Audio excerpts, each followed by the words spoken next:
Good morning. Welcome to episode 16. I'm back in Montreal. My trip to Red Deer was way too short, but I'm glad I made it out there. I really enjoyed it. Enjoyed seeing my mom, spending time with my brothers, spending time with family. It was really awesome. And the funny thing is, I'm doing Jog Talk this Friday. It's freezing here. Usually it's the opposite. Usually Red Deer, it's just, this is the temperature in the summer. and no, I get back here, I almost had to go jogging in my winter jacket. So anyways, today as promised, and you might have seen some of the things I've been putting out the last week or week and a half, it's gonna be we're gonna call this the question corner. All of your questions. It didn't matter what the questions were, as long as they were PG, I was gonna answer them today. So unfortunately I couldn't answer all of them because it would take most of the day. I got quite a lot of questions. However, as those of you who know that did send it in and your questions aren't gonna get on, I did respond to you. I sent you whatever. It was by text, email, PM, or on social media. I did answer you, but we're gonna do this one again. I can see how popular it was, and actually how many people are asking questions. It was pretty awesome, actually. So, anyways, without further ado, let's jump right into question one. So this one comes from Melissa M. If money was no object, what would you do all day? You know what? I really like that question, and I'll be honest with you.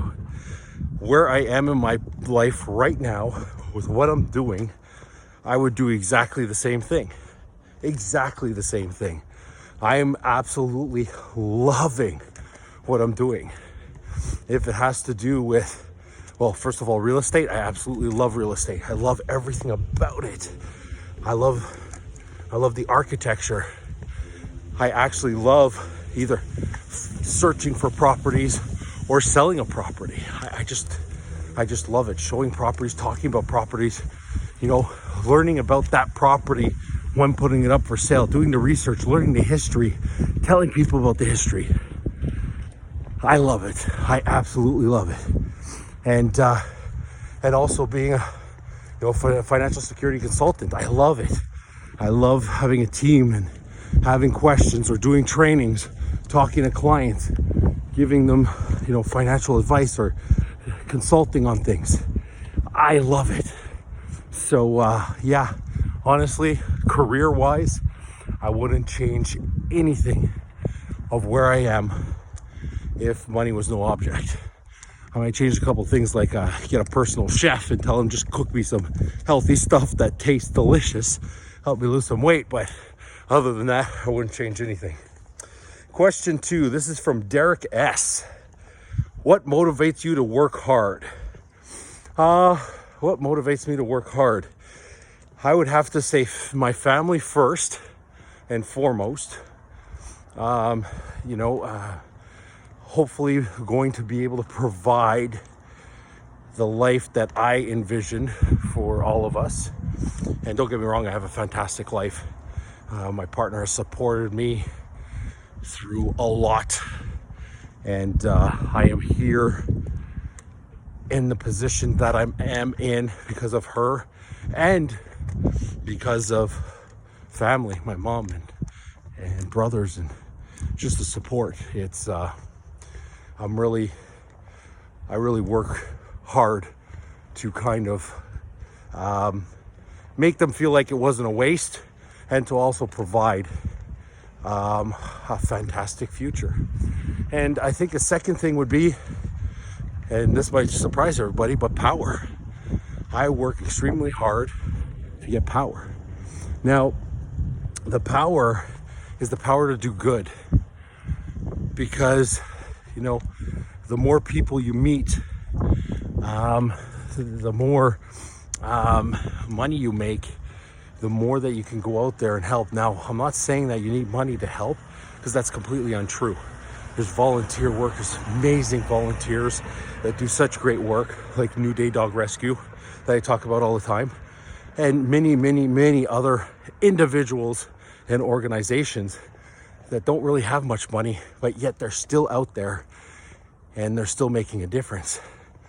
But I love the power of being able to make a difference in people's lives when it comes to, let's say, finance, to help them get to that financial goal, or to help them protect their families for God forbid something happens, to help, you know, an individual or a couple downsize when it comes to that point in time of their lives, and to look for a new property, to find their first home.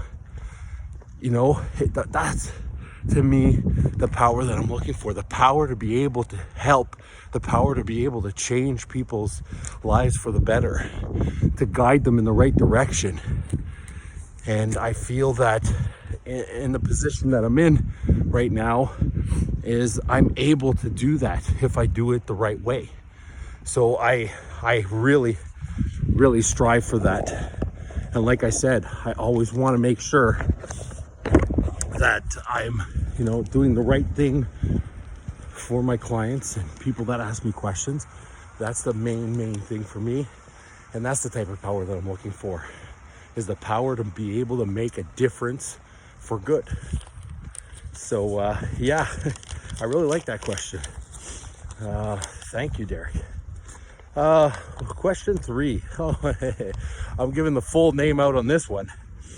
This is from Charlotte Mazur, who happens to be my personal trainer. I figured I would shoot her question in here since she took the time. Are you following your coach's advice? Well, in the most part I am. I'm out here jogging. Listen, this week I have to admit I have slacked a little bit. The weight, actually, my weigh-in's going to be next Friday. So, you know, like I said, every couple of weeks I'm going to weigh in and I'm going to let people know where I'm at, especially the team that has decided to join in with me and either lose weight or just be a part of it. So that's awesome. And, but yeah, this week is, you know, coming back, just a lot going on, but there's no excuse. Charlotte, I'm on it. I'm going to work hard. I'm going to get it done. And for all of you who are looking for a personal trainer and a fantastic coach that kind of does everything and to really help you out, Charlotte Mazur is the one. I don't know if she has much room left. Like I said, she's one of the best in the country. Anyways, look her up and give her a call. See if she can help you. All right, next. This is from Rebecca D. Tell me 2 pet peeves. 2 pet peeves that I have. Well, 2 pet peeves, that's a piece of cake. For me, it's tardiness. If you're not 5 minutes early, you are late. That is just the way that I am. You can ask my family. I hate being late. Hate being late. So, yeah, that is probably my biggest pet peeve, is that. Second pet peeve, 2 pet peeves. Well, I guess the second one would be not doing what you said. If you say you're going to do something, do it. That's kind of my motto. And a lot of times the only people that you're hurting is yourselves by not doing that. So anyways, I'm not going to get into the whole thing. I'm just saying that's one of my pet peeves, is if you say you're going to do something, do it. And I hold myself to those exact standards myself. This one's from Brian L. Do I really need a home inspector? Great question. In every single case, I'm going to say absolutely yes. Get a home inspection done no matter what. For a lot of you that know, I was a home inspector a long time ago. I did enjoy it. It's a cutthroat industry, and one of the reasons why I got out. However, it is super important no matter what. A lot of times you're going to say, well, I don't want to put that condition in because I don't want to lose that house because of the market that we're in today. Listen to me. Put that home inspection in. They are there to protect you. Never, never, never drop that. I can't say it strong enough. Never drop it. That is something that, you know, can be simply put in there and done quickly. Hopefully it's a little bit hard now. This time of the year it's a lot easier, but you know, all I'm saying is just get a home inspector. Don't even think about it. Just to do it.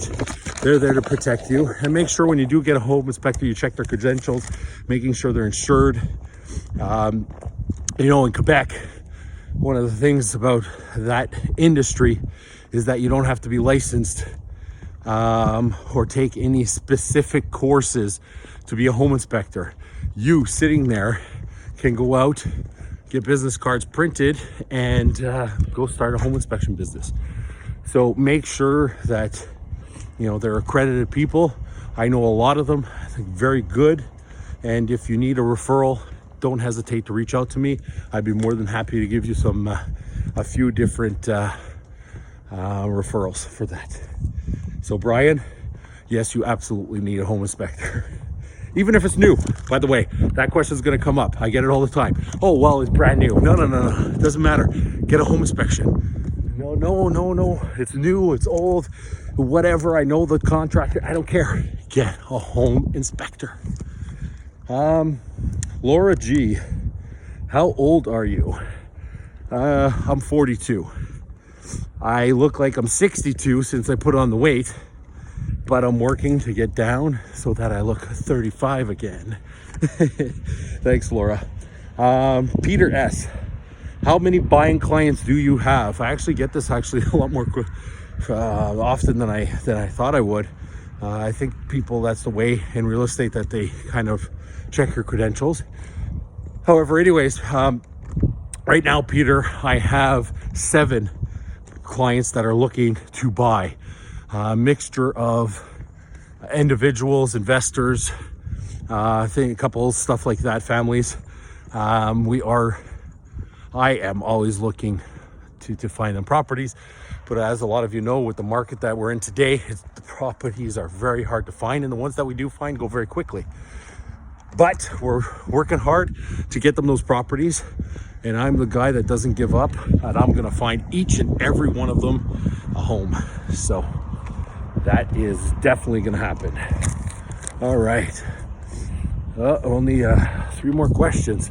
I am running out of time here. This one is from Alice P. Is it really worth having a real estate agent to sell my house, even having to pay the commissions?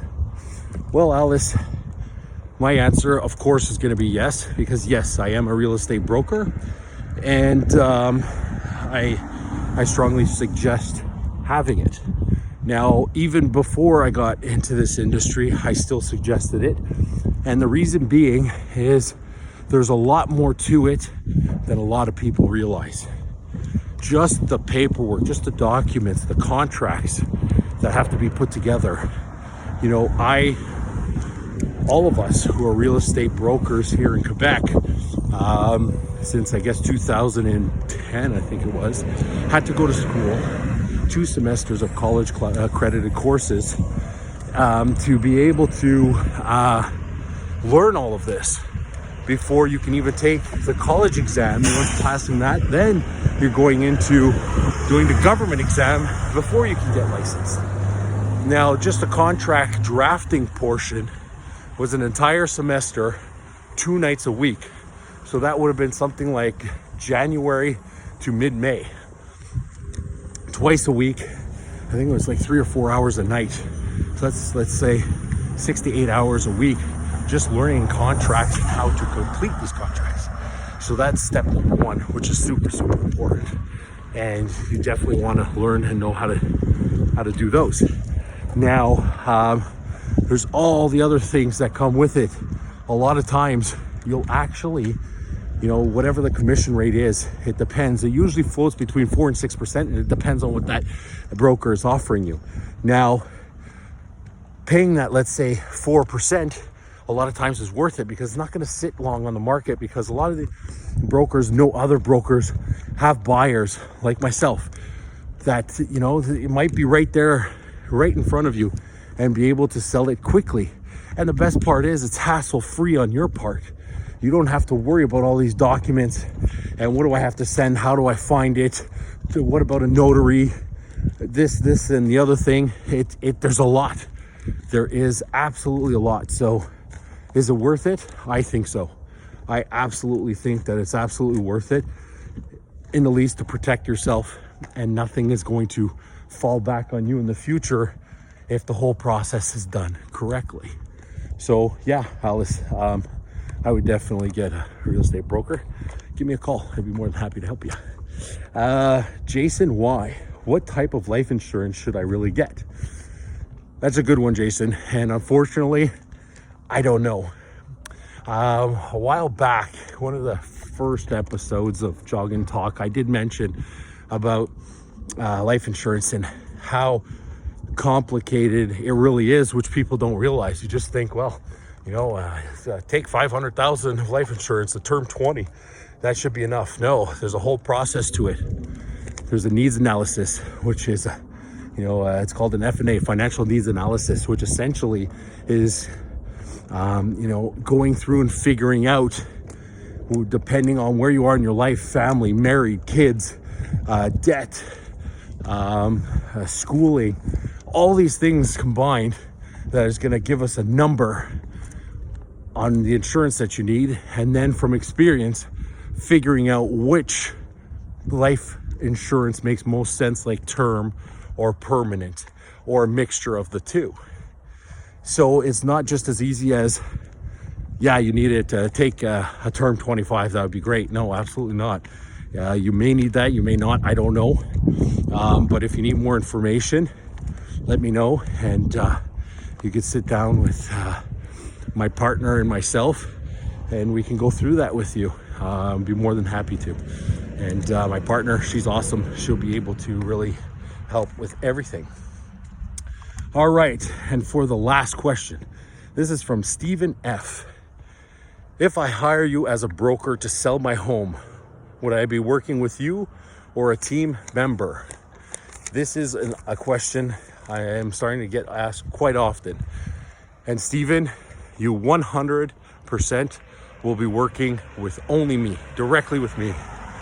It is not a team member. I'm going to be the one showing the house or your property. I'm the one who's going to be talking to the clients. I am the one who's going to be putting the documents together, and you're going to have my direct cell number, nobody else. So 100% you're going to be dealing with me. Now, the areas that I specifically specialize in is the South Shore. That's a big term, but Brossard, St. Hubert, Chambly. Anyways, there's Greenfield Park, La Prairie, all these places. So call me and I'll tell you if yes, I'm in that area or not. So that's South Shore, Montreal, most of Montreal, and the West Island. Now, why those three places is because I think that you should specialize really in the areas that you are handling. Just like in finance, you should be specialist in what you're preaching. South Shore, I've lived out here, I think almost 20 years. West Island, I grew up in for like 20 years.